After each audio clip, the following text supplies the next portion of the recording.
Indonesia terletak di lintasan garis khatulistiwa yang terbentang dari Sabang sampai Merauke.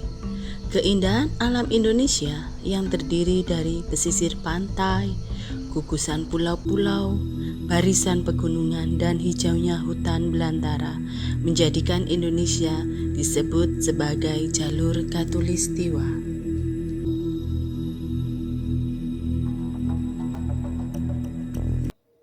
Assalamualaikum warahmatullahi wabarakatuh. Hai Ananda kelas 5 yang solih-solihah.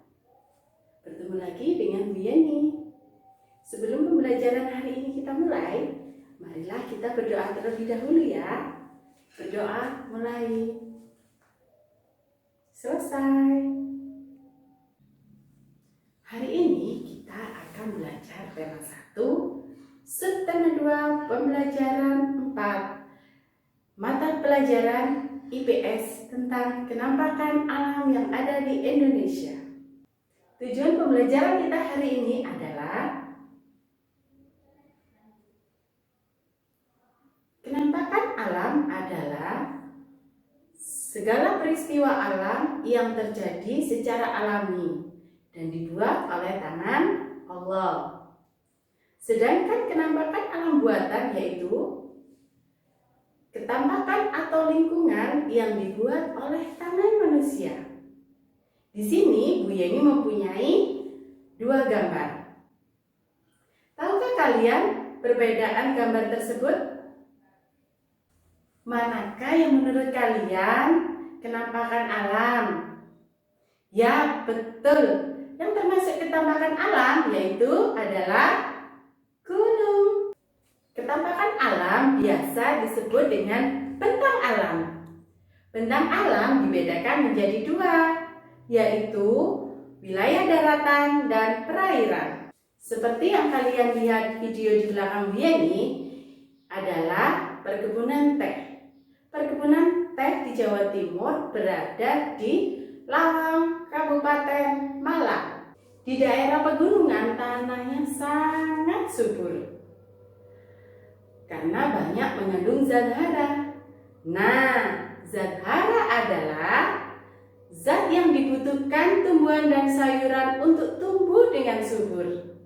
Yuk kita lihat lebih dekat tanaman teh seperti apa. Tanaman teh dengan nama latin Camellia sinensis. Tanaman teh sangat cocok tumbuh di daerah pegunungan, dataran tinggi, dan lembah. Lembah merupakan dataran yang rendah yang dikelilingi oleh pegunungan atau perbukitan. Bukit atau perbukitan. Bukit merupakan tumpukan tanah yang lebih tinggi daripada tempat di sekelilingnya, serta lebih rendah dari gunung. Bukit bentuknya hampir mirip dengan gunung, namun lebih datar. Ketinggiannya lebih dari 300 meter di atas permukaan laut. Perbukitan adalah serangkaian bukit-bukit. Gunung dan pegunungan. Gunung merupakan permukaan bumi yang menjulang tinggi, memiliki ketinggian lebih dari 1000 meter di atas permukaan laut. Pegunungan merupakan rangkaian dari gunung-gunung. Gunung dibagi menjadi 2, yaitu gunung aktif yang memiliki aktivitas vulkanik seperti erupsi, letusan magma, lahar, dan lain-lain. Gunung yang masih aktif sewaktu-waktu dapat meletus. Maka dari itu, penduduk di sekitar gunung harus mengetahui tanda-tanda gunung akan meletus. Gunung tidak aktif merupakan gunung yang tidak memiliki aktivitas vulkanik. Dataran tinggi. Dataran tinggi adalah jenis daratan yang luas yang memiliki ketinggian lebih dari 500 sampai 600 meter di atas permukaan laut. Dataran tinggi terbentuk dari erosi atau sedimentasi. Dataran tinggi biasanya cocok sebagai tempat peternakan, pendidikan, pariwisata, dan pemukiman warga. Dataran tinggi sangat menarik minat wisatawan karena keindahan alamnya. Dataran rendah. Dataran rendah merupakan daratan luas yang memiliki ketinggian kurang dari 200 meter di atas permukaan laut. Daerah dataran rendah banyak dimanfaatkan sebagai tempat pemukiman warga. Selain itu, banyak sekali tempat-tempat pariwisata dan pusat perkantoran. Seperti yang ada di video, sepanjang jalan berjajar pertokohan dan pusat perdagangan. Pusat perkantoran lebih cocok berada di daerah dataran rendah, karena perkotaan besar berada di daerah dataran rendah. Dataran rendah biasanya berbatasan langsung dengan daerah pesisir atau pantai. Kita akan belajar kenampakan alam perairan. Pantai. Pantai merupakan titik pertemuan antara wilayah darat dengan laut. Biasanya landai dan berbentuk pasir. Namun ada juga pantai yang berbatasan langsung dengan bukit. Sungai. Di sebelah kiri adalah Sungai Gembong yang menuju ke laut.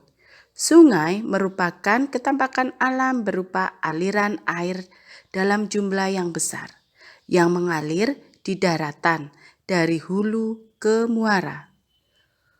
Hulu sungai berasal dari dataran tinggi atau gunung, sedangkan muaranya berada di laut atau danau. Laut. Laut adalah genangan air dalam jumlah banyak dan rasanya asin. Laut menjadi pemisah antara daratan menjadi pulau-pulau, baik pulau kecil maupun pulau besar. Laut dimanfaatkan sebagai jalur lalu lintas penghubung antar pulau. Demikian pembelajaran hari ini. Semoga bermanfaat bagi Ananda sekalian. Jika Ananda mengalami kesulitan, nanti kita diskusikan melalui WhatsApp grup ya. Untuk tugas, nanti Bu Yeni kirim melalui Google Classroom. Jangan lupa ya, tetap menjaga kesehatan dengan cara menerapkan 3M, yaitu memakai masker, mencuci tangan, dan menjaga jarak. Wassalamualaikum warahmatullahi wabarakatuh.